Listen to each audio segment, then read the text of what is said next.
অনেক মানুষ আছি আমরা যারা আমাদের মৃত্যুর ভয় হয়। অনেকে বলে হুজুর ঘুমাইতে গেলে মরণের ভয় হয়, চলতে গেলে মরণের ভয় হয়। হুজুর সব কাজ করতে গেলেই মরণের ভয় হয়, মরণের ভয় দিল থেকে সরাইতে পারতেছি না। মরণের ভয় এমন ভাবে তার দিলের মধ্যে গেঁথে গেছে, কোনো কাজের মধ্যে সে শান্তি পায় না। কোনো কিছু করতে গেলে সে শান্তি পায় না। সংসারে মন বসে না, চাকরিতে মন বসে না, এত মরণের ভয়। এইরকমই এক সাহাবী বিশ্বনবী রাহমাতুল্লিল আলামিনের কাছে গিয়া বলেন, ওগো আল্লাহর হাবিব, দিলে আমার মরণের ভয় ঢুকে গেছে। মরণকে আমি ভয় করি, এত ভয় আমার দিলের মধ্যে ঢুকে গেছে, আমি এখন কি করি? ও মুসলমান, আপনাদের যাদের এমন অবস্থা তাদের জন্য এই চিকিৎসা। বিশ্বনবী রাহমাতুল্লিল আলামিন ওই সাহাবীকে বললেন, তোমার কি সম্পদ আসেনি? তুমি কি তোমার সম্পদ থেকে দান করো কিনা? ওই সাহাবী বলে, না, আমি আমার সম্পদ থেকে এত দান করি না, হঠাৎ বিঠাৎ আমি দান করি। বিশ্বনবী রাহমাতুল্লিল আলামিন বললেন, ও আমার সাহাবী, তুমি আল্লাহর রাস্তায় দানের হাত বাড়ায়া দাও। বিশ্বনবী রাহমাতুল্লিল আলামিনের কথা শুনে সাহাবী এখন আল্লাহর রাস্তায় সামর্থ্য অনুযায়ী প্রতিনিয়তই দান করে। কয়েকদিন অতিবাহিত হবার পর বিশ্বনবী রাহমাতুল্লিল আলামিন ওই সাহাবীকে জিজ্ঞাসা করলেন, ও আমার সাহাবী, এখন কি তোমার মনের মধ্যে মরণের ভয় আছে কিনা? এখন কি তুমি মরণকে ভয় করো কিনা? সাহাবী বলে, না গো আল্লাহর রাসূল, এখন আমার অন্তরে আর মরণের ভয় নাই। ওগো আল্লাহর রাসূল, এখন আমি চাই কবে আমার মরণ হবে, কবে আমি আমার মাওলার সাথে আমার সাক্ষাৎ হবে। বিশ্বনবী রাহমাতুল্লিল আলামিন বললেন, হ্যাঁ, মানুষের সম্পদ যেই জায়গায় আটকা থাকে, মানুষের মনও সেই জায়গায় আটকা থাকে। এতদিন তোমার সম্পদ দুনিয়ার জন্য আটকা ছিল, এজন্য তোমার অন্তর দুনিয়ায় আবদ্ধ ছিল। তুমি দুনিয়াকে ত্যাগ করতে চাও নাই, মরণকে ভয় করছো। কিন্তু যখনই তুমি আল্লাহর রাস্তায় দান করলা, আখিরাতের জন্য দান করলা, এখন তোমার মনের সম্পর্ক হয়ে গেছে আখিরাতের সাথে। তাই তোমার মন চাই কবে তুমি ওই আখিরাতে যাইবা, কবে তুমি জান্নাতের নিয়ামত ভোগ করবা, কবে তুমি তোমার আল্লাহর দিদার পাইবা। এজন্য মুসলমান, তুমিও আল্লাহর রাস্তায় বেশি বেশি দান করো, তাহলে তোমার মনটাও আখিরাতের সাথে সম্পৃক্ত হবে, তাহলে তোমার মনের জয়েনটাও আল্লাহর সাথে হয়ে যাবে। মুআজ্জাজ মুকাররম মুসাল্লিয়ানে কেরাম, আল্লাহ পাক রব্বুল আলামিন আমাদেরকে দয়া করে মায়া করে দুনিয়ার সব ঝামেলা থেকে মুক্ত করে আল্লাহ তাআলার পবিত্র হুকুম জুমার নামাজ আদায় করার জন্যে তারই পবিত্র ঘর মসজিদে এসে উপস্থিত হবার তৌফিক দান করেছেন। কোরআন ও হাদিসের আলোকে কিছু কথা বলার ও শোনার জন্যে তৌফিক দান করেছেন। সেজন্য আমরা সবাই আমাদের অন্তর থেকে শুকরিয়া আদায় করত পাঠ করি আলহামদুলিল্লাহ। মুআজ্জাজ মুকাররম মুসাল্লিয়ানে কেরাম, এই দুনিয়াতে আমরা যারা আছি মানুষ, চাই সে মুসলিম হোক, চাই সে কাফের হোক, হিন্দু হোক, বৌদ্ধ হোক, খ্রিস্টান হোক, ইহুদি হোক, আল্লাহ পাক রব্বুল আলামিন প্রতিটা মানুষের দুই কাঁধে দুইজন ফেরেশতা নিযুক্ত করেছেন। ডান কাঁধের ফেরেশতা সে ভালো আমল লেখে, বাম কাঁধের ফেরেশতা সে খারাপ আমলগুলো লেখে। এই দুই ফেরেশতা মিলে বান্দার ফাইল তৈরি করছে, যে ফাইল কিয়ামতের ময়দানে আল্লাহর সামনে পেশ করা হবে। কোরআনে যাদেরকে কিরামান কাতিবিন বলা হয়েছে, কিরামান মানে হলো সম্মানিত। এই দুই ফেরেশতা আল্লাহর কাছে অনেক সম্মানিত। কাতিবিন তারা দুইজন ফেরেশতাই মানুষের আমল লেখে। ডান কাঁধের ফেরেশতা সে মানুষের ভালো কাজগুলো লিপিবদ্ধ করে, বাম কাঁধের ফেরেশতা সে মানুষের খারাপ কাজগুলোকে লিপিবদ্ধ করে। তবে এই দুইজন ফেরেশতার নাম কি? আমরা এখানে কয়েকটা ভুলের মধ্যে মানুষ আছি। এক নাম্বার, আমরা মনে করি এই লেখালেখির জন্য আল্লাহ তাআলা মনে হয় দুইজন ফেরেশতাকেই নির্ধারণ করে রেখেছে, দুইজনই নির্দিষ্ট ফেরেশতা সবার আমলনামা লেখে। এই চিন্তাধারাও ভুল। বরং প্রতিটা মানুষের দুই কাঁধে আলাদা আলাদা দুইজন করে ফেরেশতা আছে।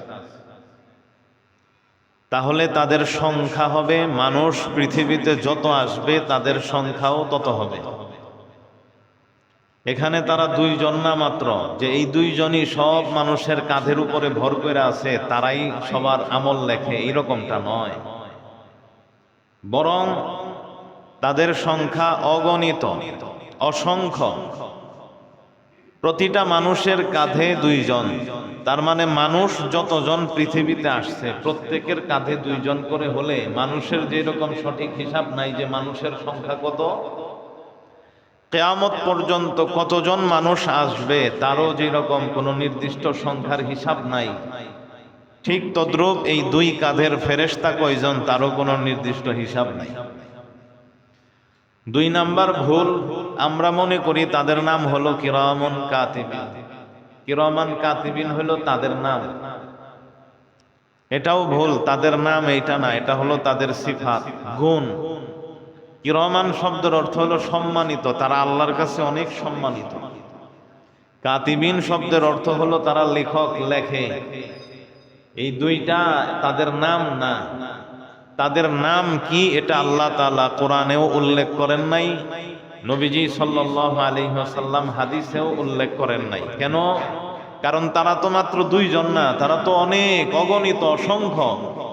যার কারণে তাদের নাম কিভাবে বলা যাবে? আর না হইলে এরকম অসংখ্য গণিত ফেরেশতার নাম দিয়াই কোরআন হাদিস ভরে যেত। এজন্য আল্লাহ পাক রব্বুল আলামিন ওই ৬-৭ জন বা ৪-৫ জন ফেরেশতার নাম ছাড়া আর কারো নামই বলে নাই। হাদিসেও এরকম ৫-৬ জন ফেরেশতার নাম ছাড়া আর কারো নাম আসে নাই। তাহলে আমরা বুঝতে পারলাম যে প্রত্যেকটা মানুষের সাথে আলাদা আলাদা দুই কাঁধে দুইজন ফেরেশতা থাকে যারা মানুষের আমলনামা লেখে। ডান কাঁধের ফেরেশতা লেখে ভালো কাজ, বাম কাঁধের ফেরেশতা লেখে খারাপ কাজগুলো। তবে এখানে এই দুই ফেরেশতার মধ্যে আমির হলেন ডান কাঁধের ফেরেশতা, আর এই আমিরের অধীনে থাকেন বাম কাঁধের ফেরেশতা। এজন্য কোনো বান্দা যখন একটা ভালো কাজ করার ইচ্ছা করে, যেরকম কেউ ইচ্ছা করলো যে আমি নামাজ পড়ব, ইচ্ছা করার সাথে সাথেই ডান কাঁধের ফেরেশতা তার ফাইলের মধ্যে এটার সওয়াব লিখে ফেলে।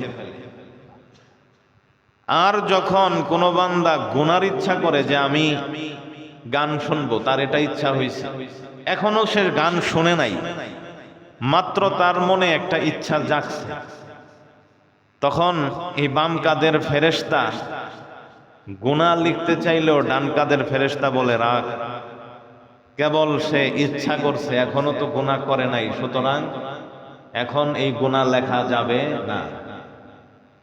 যখন বান্দা গান শুনে ফেলে, গুনাহ করে ফেললো, গুনাহ করার পরে বাম কাঁধের ফেরেশতা তার ফাইলের মধ্যে গুনাহ লিখতে চায়, কিন্তু ডান কাঁধের ফেরেশতা যেহেতু আমির, এজন্য বাম কাঁধের ফেরেশতা জিজ্ঞাসা করে ডান কাঁধের ফেরেশতাকে, তাহলে এখন লেখি গুনাহটা, এখন তো সে গান শুনছে। তখন ডান কাঁধের ফেরেশতা বলে, না আরেকটু থাম, যদি সে তওবা করে, যদি সে তওবা করে তাহলে তার লেখার প্রয়োজন নাই, আল্লাহ মাফ করে দিবে। এজন্য আরেকটু অপেক্ষা কর, দেখি বান্দাটা তওবা করে কিনা। যদি তওবা করে তাহলে তো শেষ হয়ে গেল, তওবা যদি না করে তাইলে লিখিস। দীর্ঘ একটা সময় যখন পার হয়, তখন বাম কাঁধের ফেরেশতা ডান কাঁধের ফেরেশতাকে বলে, এবার তো লেখি, অনেক সময় পার হয়ে গেছে, সে এখনো পর্যন্ত তওবা করে নাই, তাইলে এখন কি তার গুনাহটা লিখবো? তখন ডান কাঁধের ফেরেশতা বলে, এবার লেখ, কেননা তার তওবার সময় অনেকটা চলে গেছে কিন্তু তওবা করে নাই, এবার তোর ফাইলের মধ্যে ওর গুনাহটা লিখে ফেল। তাহলে মানুষ যখন গুনার ইচ্ছা করে তখনও তার গুনাহ লেখা হয় না, গুনাহটা যখন করে ফেলে তারপরেও ফাইলে লেখা হয় না। একটা সময় বিরতি থাকে যে বান্দা তওবা করে কিনা। কিন্তু দেখেন, মানুষ যখন একটা নেকির ইচ্ছা মাত্র করে, এখনো পর্যন্ত করে নাই, মনে শুধু ইচ্ছা আনছে, তাহলেই ডান কাঁধের ফেরেশতা সেই ভালো কাজের নেকিটাকে সাথে সাথে লিখে ফেলে। আল্লাহ তাআলা এইরকম রহমত আমাদেরকে দিয়েছেন, এইরকম নেয়ামত আমাদেরকে দিয়েছেন, এইরকম দয়া আল্লাহ আমাদের উপরে করেন। তো যেহেতু দুই ফেরেশতা আমাদের আমলনামা সব সময় লিখতেছেন, এজন্য দুনিয়াতে আমাদের সর্বদাই ভালো আমলগুলো করা উচিত, গুনার কাজগুলো থেকে বিরত থাকা উচিত। যদি হয়ে যায় লেখার আগেই আল্লাহর কাছে আমার মাফ চাওয়া উচিত, তওবা করা উচিত, যাতে করে আমার গুনাহগুলো মাফ হয়ে যায়, লিখতে যেন আর না হয়। এই আমলগুলোর মধ্যে অনেক আমলই তো আছে যেগুলো আমরা করি। বিশেষভাবে আমি যে হাদিসটি আপনাদের সামনে আজকে পাঠ করেছি, সেই হাদিসের মধ্যে নবীজি সাল্লাল্লাহু আলাইহি ওয়াসাল্লাম তিনটি আমলের কথা বলেছেন। এক নম্বরে নবীজি সাল্লাল্লাহু আলাইহি ওয়াসাল্লাম যেই আমলের কথা বলেছেন, সেটা নবীজি সাল্লাল্লাহু আলাইহি ওয়াসাল্লাম বলেন, মা নাকাসাত সাদাকাতুন মিন মাল। সদকা, যাকাত, দান করা এটা মানুষের সম্পদ থেকে কমায় না। মানুষ যখন তার সম্পদ থেকে সদকা করে, যাকাত আদায় করে, বাহ্যিকভাবে দেখা যায় যে তার 100 টাকা থেকে 10 টাকা চলে গেল, 1000 থেকে 500 টাকা চলে গেল, 1000 থেকে 100 টাকা চলে গেল। বাহ্যিকভাবে এটা তো দেখা যায় যে বাহ্যিকভাবে কমে গেছে, কিন্তু আমি আল্লাহ এই দানের বদৌলতে যখন বান্দা একনিষ্ঠভাবে আমার সন্তুষ্টির জন্য দান করে, আমাকে পাওয়ার জন্য দান করে, তখন বাহ্যিকভাবে কমছে এটা দেখা গেল, আমি আল্লাহ তাদের রোগ বালাই, বালা মুসিবত, প্রয়োজনগুলোকে কমায় দেই, যার কারণে অল্প টাকার মধ্যেই তার প্রয়োজন সেরে যায়, তার অধিক টাকার প্রয়োজন হয় না। আর যখন আমার বান্দা সে আমার দেওয়া টাকা থেকে যখন দান করে না, ভাবে যে আমার এই প্রয়োজন সেই প্রয়োজন, তখন আমি আল্লাহ তার অঢেল টাকা থাকে, যেই পরিমাণ সে টাকা কামায় তত পরিমাণ প্রয়োজন আমি তার ঘাড়ে চাপায়ে দেই, তার চেয়ে বেশি প্রয়োজন আমি তার ঘাড়ে চাপায়ে দিই, যার কারণে যা সে কামাচ্ছে সেটার মধ্যে সে বরকত পায় না, যা সে কামায় এরপরেও তার আরো লাগে। এই জন্য দুনিয়াতে আমরা যারা আল্লাহ আমাদেরকে টাকা পয়সা দিয়েছেন, আমরা দুই শ্রেণীর মানুষ আছি। কিছু হলো সম্পদশালী, মালওয়ালা, ধনাঢ্য ব্যক্তি, আর কিছু হলো সম্পদের চকিদার, ধন সম্পদের চকিদার, মালের চকিদার। এই পৃথিবীতে কোন ব্যক্তি সম্পদশালী আর কোন ব্যক্তি তার সম্পদের চকিদার? যেই ব্যক্তিকে আল্লাহ পাক রব্বুল আলামিন সম্পদ দিল, আর সে এটা চিন্তা করলো যে এই সম্পদ তো আল্লাহ আমাকে না দিয়া আমার প্রতিবেশী তাকেও দিতে পারত, কিন্তু আল্লাহ আমাকে দিছেন, এটা আল্লাহ রব্বুল আলামিনের একান্তই নেয়ামত। এটা আল্লাহ পাক রব্বুল আলামিনের একান্তই দান, যেটা আমি নিজে কখনো উপার্জন করতে পারবো না। তা না হইলে আমার পাশের বাড়ির যে আছে তারও শরীর ঠিক, সেও মেধাবী, সেও পড়ালেখা করছে, তারও ফ্যামিলিগত দিক থেকে সে ভালো, কিন্তু তার এত টাকা পয়সা হচ্ছে না, কিন্তু আমার হচ্ছে কেন? তার মানে আমার আল্লাহ আমাকে এটা দয়া করে দিছেন। আমার আল্লাহ যখন আমাকে সম্পদ দিলেন, তখন আমি এই সম্পদ থেকে আল্লাহর হুকুম যাকাতকে আদায় করি, আমি আমার আল্লাহর হুকুম সদকাতুল ফিতরকে আদায় করলাম, আমি আমার আল্লাহর হুকুম মাঝে মাঝে দান সদকা করা সামর্থ্য অনুযায়ী আমি দান সদকা করতেই লাগলাম। আল্লাহ আমাকে যেমন সম্পদ দিছে আমি তেমন ভাবেই দান করতে লাগলাম। এই ব্যক্তি হলো আসল ধনাঢ্য ব্যক্তি, আসল সম্পদশালী। যাকে আল্লাহ সম্পদ দিছে অতঃপর সে ওই সম্পদের হক আদায় করে, যাকাত ফিতরা দেয়, দান সদকা করে, সে হলো দুনিয়া ও আখেরাতের সত্যিকারের সম্পদশালী, সত্যিকারের ধনাঢ্য ব্যক্তি। আর সম্পদের চকিদারকে, পাহারাদারকে, যাকে আল্লাহ সম্পদ দিছে, দান সদকা করার ব্যাপারে সে কৃপণতা করে, সে তার সম্পদকে ব্যাংকের ভিতরে লকারের মধ্যে রেখে শুধুমাত্র জমাইতেছে। আজকে 1 লাখ, কালকে 2 লাখ, পরশু 3 লাখ, তারপরে 4 লাখ, এভাবে জমাইতেছে শুধু টাকা। ভবিষ্যতের পরিকল্পনা করতেছে যে বাড়ি করব, গাড়ি করব, ভবিষ্যতে যখন প্রয়োজন হবে তখন এটাকে খরচ করব। এভাবে করতে করতে শুধু জমায়াই রাখে, আর প্রতিদিন হিসাব করে যে কত টাকা হইল, কত আছে, ব্যাংক অ্যাকাউন্ট ঠিক আছে কিনা, মাঝে মাঝে চেক করে, খবর নেয় যে সবকিছু ঠিক আছে কিনা। স্ত্রী তার অলংকার আছে, গয়না আছে, সে গয়নাগুলোকে মাঝে মাঝে পরে, গয়নার যাকাত ঠিক মতো দেয় না, এগুলার জন্য আল্লাহর রাস্তায় দান সদকা করে না, মাঝে মাঝে পরে, মাঝে আর সব সময় প্রায় সিন্দুকের মধ্যে ভরে রাখে, আলমারিতে ভরে রাখে।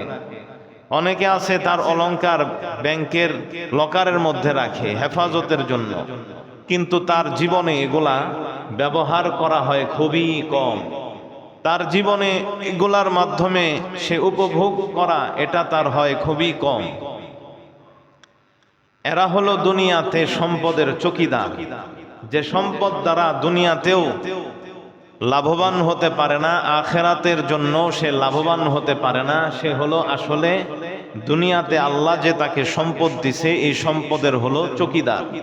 এভাবে পাহারা দিতে দিতে, বাড়ি ঘর করতে করতে, গাড়ি কিনতে কিনতে লাস্টে তার হায়াত ফুরিয়ে যায়, ইহকাল ত্যাগ করে চলে যায়, আর তার এই কষ্টের উপার্জিত সব জমানো সম্পদগুলো অন্যরা ভোগ করতে থাকে।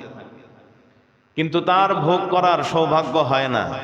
সে শুধুমাত্র হিসাবই নিয়ে গেল যে আমার ব্যাংকে এত টাকা, আমার লকারে এত টাকা, আমার ডয়ারে স্বর্ণ আছে এতগুলো।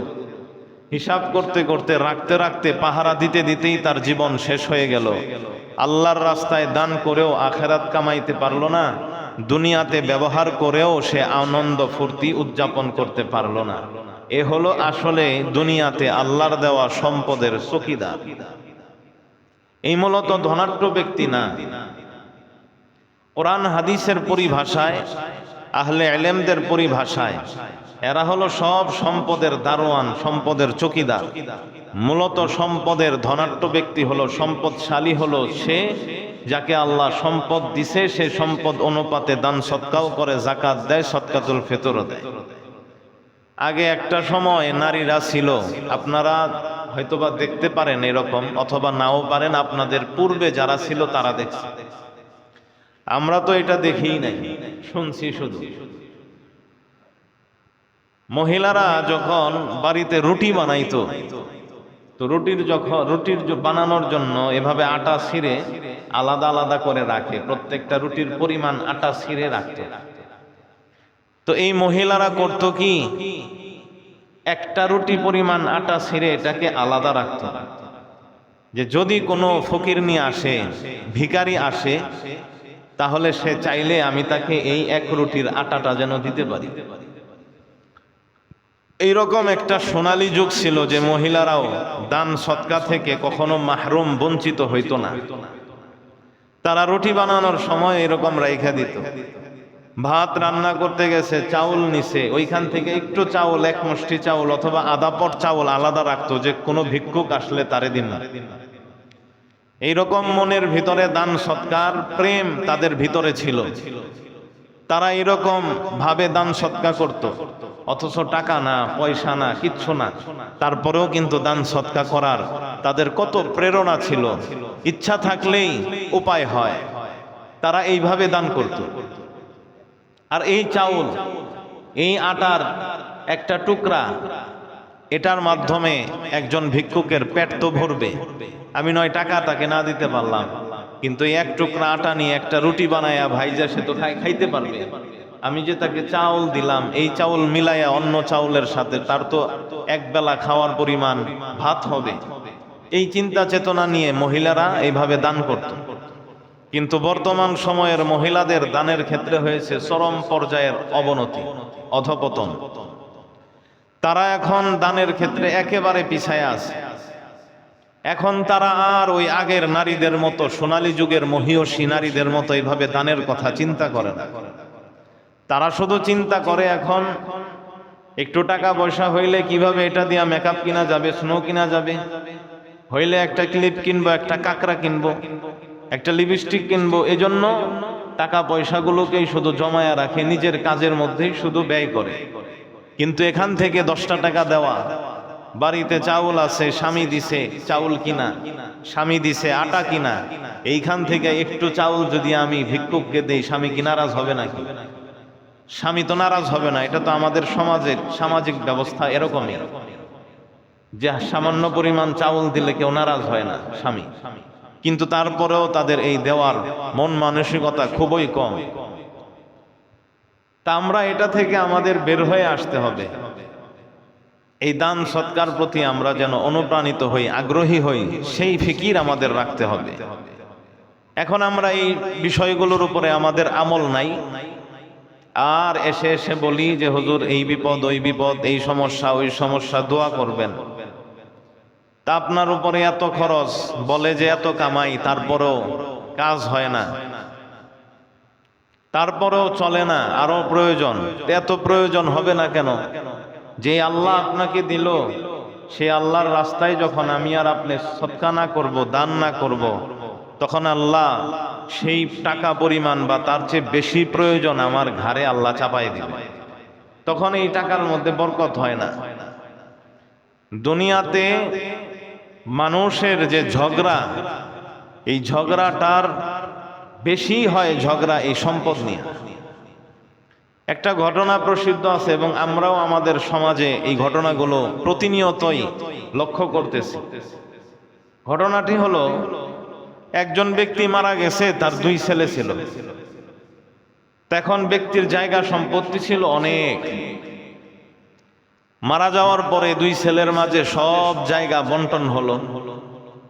এখন 2 জনের যে জায়গা, এই 2 জনের জায়গার মাঝখানে হলো একটা পথ, ছোট্ট পথ, যেরকম 2 ক্ষেতের বা চকের মাঝখানে আইল থাকে, এরকম তাদের 2 ভাইয়ের জায়গার মাঝখানে একটা আইল, ওইটার উপরে হলো একটা গাছ। এখন এই গাছটা কার? ওই ভাইয়ে বলে এই গাছ আমার, সেই ভাইয়ে বলে এই গাছ আমার। 2 জনেরই ঝগড়া হলো গাছ নিয়ে, যে এই গাছ এটা আমার। 2 জনেরই দাবি যে গাছ এটা আমার। এখন কেউ কারো কাছ থেকে গাছটা নিতে পারতেছে না। তো পরে কি করলো? আদালতে গিয়া মামলা মোকদ্দমা করলো, উকিল এই কেসটাকে হাতে নিল। এখন উকিল গাছটা, 2 জনেই তো উকিল ধরছে। প্রথম ভাইয়ের উকিল, সেও চাবে যে তাকে গাছটা দিতে। দ্বিতীয় ভাইয়ের উকিল, সেও চাবে তাকে গাছটা নিয়ে নিতে। কিন্তু এই গাছ, আপনারা জানেন যারা জায়গা জমি নিয়ে কেস করে, এই কেসের সমাধান কিন্তু সহজে হয় না। এই এক জায়গা পাওয়ার জন্য বহু জায়গা বিক্রি করতে হয়, তারপরে গিয়া সমাধান হয়। তো এইরকমই এই গাছ পাওয়ার জন্য 2 ভাই ঝগড়া করতেছে, মামলা মোকদ্দমা করলো, উকিল তাদেরকে নিয়ে লড়তেছে। এখন উকিল টাকা চায়, মামলা মোকদ্দমা করতে টাকা লাগে, তাদের কাছে তো এমনি বাড়তি কোনো ইনকাম নাই। জমি বিক্রি করতে করতে করতে করতে টাকা দিতে দিতে দিতে দিতে এক পর্যায়ে গাছ ছাড়া আর কোনো জমি নাই। তখন জজ যিনি ছিলেন লাস্টে গিয়া এখন ফাইসালা হলো যে গাছকে অর্ধেক ভাগ করে এক ভাইকে অর্ধেক দাও, আরেক ভাইকে অর্ধেক দাও। এখন জায়গা জমি তো কিছুই নাই, তাহলে এখন অর্ধেক গাছ নিয়ে কি করবে? তো এইরকম আমাদেরও দশা এরকম সমাজে। আমরা ছোট্ট এক ডিসিম, আমারও এরকম পরিচিত আছে অনেকেই, আমার আত্মীয় স্বজনদের মধ্যেও আছে। একটা জায়গা নিয়ে ঝগড়া করছে, অনেকগুলো জায়গা সে বিক্রি করে দিচ্ছে। তো এদের মতো মূর্খ আর বোকা নির্বোধ দুনিয়াতে আসলে আর কেউ হয় না। একটা গাছ ছাইড়া দিলেই কি হইতো? এই এক ডিসিম জমি ছেড়ে দিলেই কি হইতো? এক হাত দুই হাত জমি। এইটার জন্য ঝগড়া করে অনেক সময় মাথা ফাটায়, পা ল্যাংড়া হয়, হাত শেষ হয়ে যায়, অনেকে মারাও যায়, আবার অনেক জমিও নষ্ট হয়, অনেক টাকাও নষ্ট হয়। এই অবস্থাগুলো আমাদের দুনিয়াতে হচ্ছে। সম্পদের লোভ লালসা যখন মানুষের ভিতরে ঢুইকা যায়, মোহাব্বত, তখন সে আর দান সদকা করতে পারে না, অসম্ভব তার জন্য। যত মোহাব্বত সম্পদের আপনার ভিতরে ঢুকবে, আপনি তত দান থেকে ফিরে আসবেন, তত আপনি চলে যাবেন, দূরে সরে যাবেন। আপনার দ্বারা তখন দান সদকা করা সম্ভব হবে না। এজন্য মুসলমান অনেক মানুষ আছি আমরা যারা আমাদের মৃত্যুর ভয় হয়। অনেকে বলে হুজুর ঘুমাইতে গেলে মরণের ভয় হয়, চলতে গেলে মরণের ভয় হয়। হুজুর সব কাজ করতে গেলেই মরণের ভয় হয়, মরণের ভয় দিল থেকে সরাইতে পারতেছি না। মরণের ভয় এমন ভাবে তার দিলের মধ্যে গেঁথে গেছে, কোনো কাজের মধ্যে সে শান্তি পায় না। কোনো কিছু করতে গেলে সে শান্তি পায় না। সংসারে মন বসে না, চাকরিতে মন বসে না, এত মরণের ভয়। এইরকমই এক সাহাবী বিশ্বনবী রাহমাতুল্লিল আলামিনের কাছে গিয়া বলেন, ওগো আল্লাহর হাবিব, দিলে আমার মরণের ভয় ঢুকে গেছে, মরণকে আমি ভয় করি, এত ভয় আমার দিলের মধ্যে ঢুকে গেছে, আমি এখন কি করি? ও মুসলমান, আপনাদের যাদের এমন অবস্থা তাদের জন্যই চিকিৎসা। বিশ্বনবী রাহমাতুল্লিল আলামিন ওই সাহাবীকে বললেন, তোমার কি সম্পদ আসেনি? তুমি কি তোমার সম্পদ থেকে দান করো কিনা? ওই সাহাবী বলে, না, আমি আমার সম্পদ থেকে এত দান করি না, হঠাৎ বিঠাৎ আমি দান করি। বিশ্বনবী রাহমাতুল্লিল আলামিন বললেন, ও আমার সাহাবী, তুমি আল্লাহর রাস্তায় দানের হাত বাড়ায়া দাও। বিশ্বনবী রাহমাতুল্লিল আলামিনের কথা শুনে সাহাবী এখন আল্লাহর রাস্তায় সামর্থ্য অনুযায়ী প্রতিনিয়তই দান করে।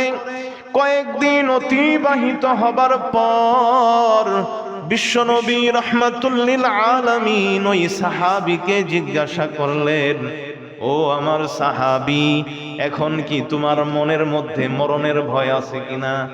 এখন কি তুমি মরণকে ভয় করো কিনা? সাহাবী বলে, না গো আল্লাহর রাসূল, এখন আমার অন্তরে আর মরণের ভয় নাই। ওগো আল্লাহর রাসূল, এখন আমি চাই কবে আমার মরণ হবে, কবে আমি আমার মাওলার সাথে আমার সাক্ষাৎ হবে। বিশ্বনবী রাহমাতুল্লিল আলামিন বললেন, হ্যাঁ, মানুষের সম্পদ যেই জায়গায় আটকা থাকে, মানুষের মনও সেই জায়গায় আটকা থাকে। এতদিন তোমার সম্পদ দুনিয়ার জন্য আটকা ছিল, এজন্য তোমার অন্তর দুনিয়ায় আবদ্ধ ছিল। তুমি দুনিয়াকে ত্যাগ করতে চাও নাই, মরণকে ভয় করছো।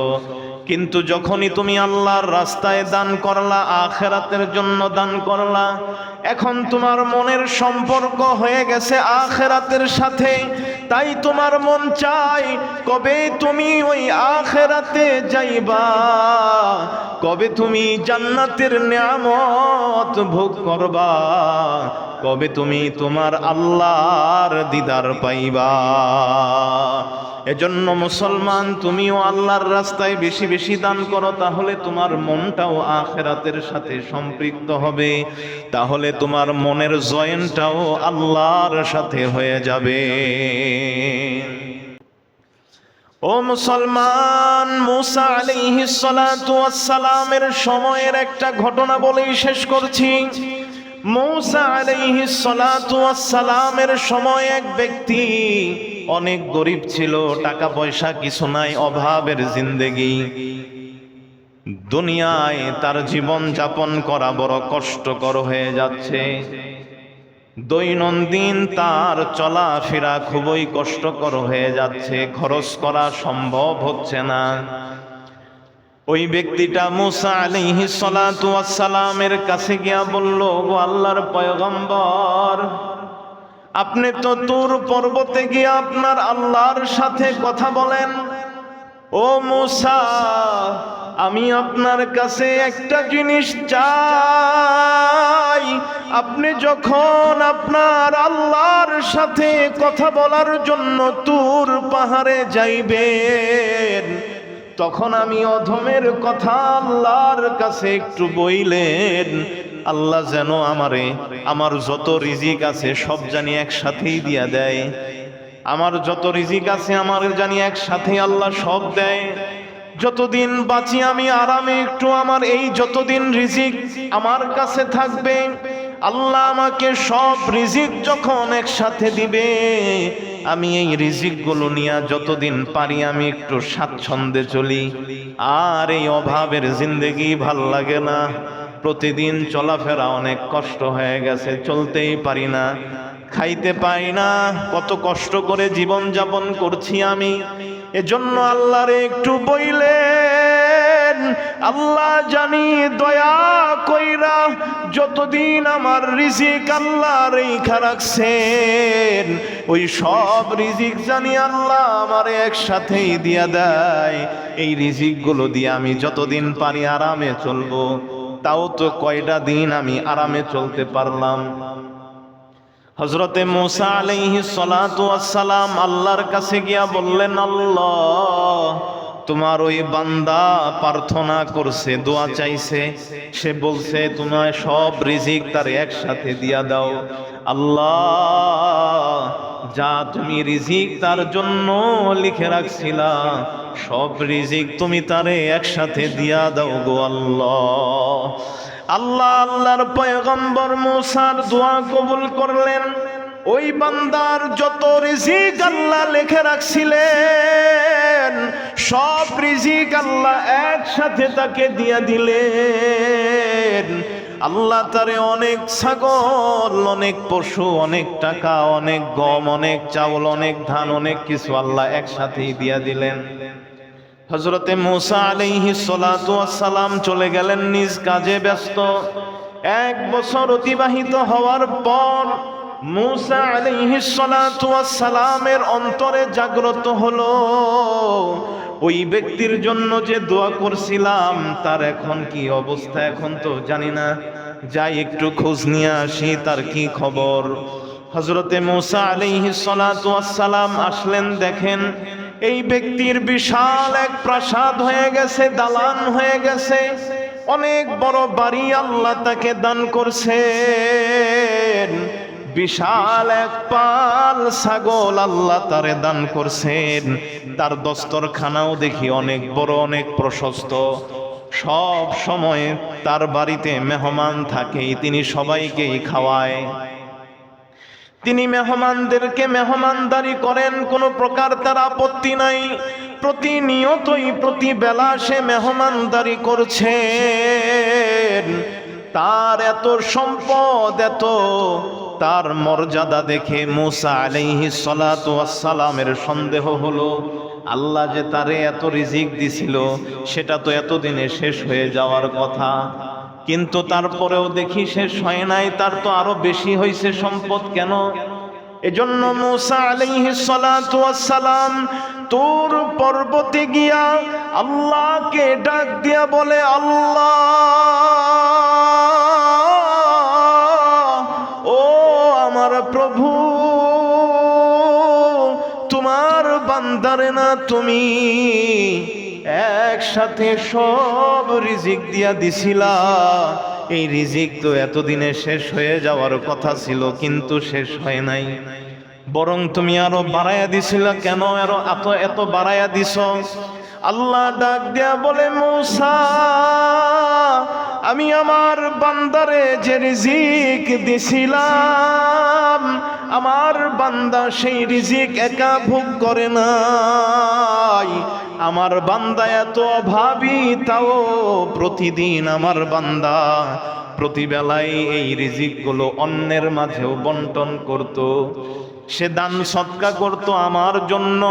আর আমি আল্লাহ তো বলছি, আমার জন্য যদি কেউ দান করে আমি আল্লাহ তাকে 700 গুণ আমি আল্লাহ বাড়াইয়া দিব।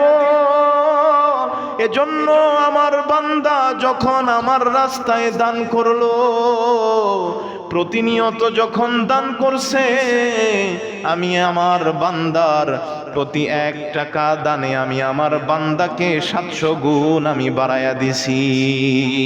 যার কারণে আমার বান্দার আজকে দুনিয়ায় এত সম্মান, এত অর্থ সম্পদ যা তুমি দেখছো। ও মুসলমান, এজন্য আমরাও আল্লাহর রাস্তায় বেশি বেশি দান সদকা করি।